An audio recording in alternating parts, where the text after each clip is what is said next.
کوئی بھی فورس جو آئین اور قانون کے مطابق کام کرے، جو دہشت گردی نہ کرے، جو اسلحہ اٹھا کر کام نہ کرے، اس کو کام کرنے کا حق بھی ملنا چاہیے اور اس کی بات کو سننا بھی چاہیے۔ تو آئینی فریم ورک میں کوئی بھی کام کرے گا ہم اس کو سپورٹ کریں گے۔ بہرحال یہ صرف ناکامی پاکستان کی مقتدرہ کی نہیں ہے، حکومت کی نہیں ہے، جو خود پولیٹیکل پارٹیز بلوچستان کی ہیں، بلوچ قوم پرست پارٹیاں، پشتون قوم پرست پارٹیاں، یہ ان کی بھی ناکامی ہے نا، کہ انہوں نے تو کبھی کمپرومائز نہیں کیا، حکومتیں وہ لیتے رہے، وزارتیں وہ لیتے رہے۔ ایسی اسمبلی بھی تھی جس میں سے پتہ نہیں کتنے میں سے صرف ایک اپوزیشن کا بندہ تھا، باقی سب حکومت میں تھے۔ بلوچستان میں ایسی اسمبلی بھی وجود میں آئی، اور ابھی بھی وہ بھی چاہتا تھا بیچارہ، وہ اس کو لیا نہیں تھا، تو کیونکہ اپوزیشن میں بھی ایک کو رکھنا تھا۔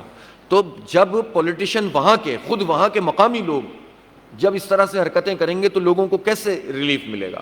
تو ان کو بھی اس کو سمجھنا چاہیے، اور اس کے ساتھ ساتھ حکومت کو بھی سمجھنا چاہیے۔ آئی ایم ایف کی بات کی ہے، دیکھیں آئی ایم ایف تو کچھ بھی کہے، پاکستان کی قوم کو ریلیف چاہیے۔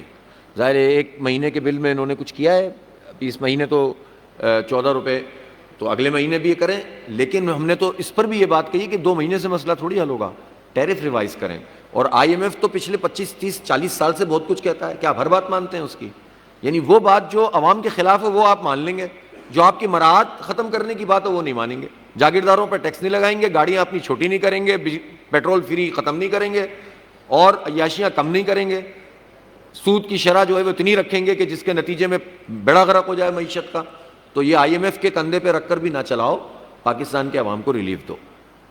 دوسری بات یہ ہے کہ ہم یہ سمجھتے ہیں کہ پولیٹیکل وکٹمائزیشن نہیں ہونی چاہیے، اور سیاسی قیدی جتنے بھی ہیں عمران خان سمیت ان کو جیل میں نہیں ہونا چاہیے، سیدھی بات یہ ہے۔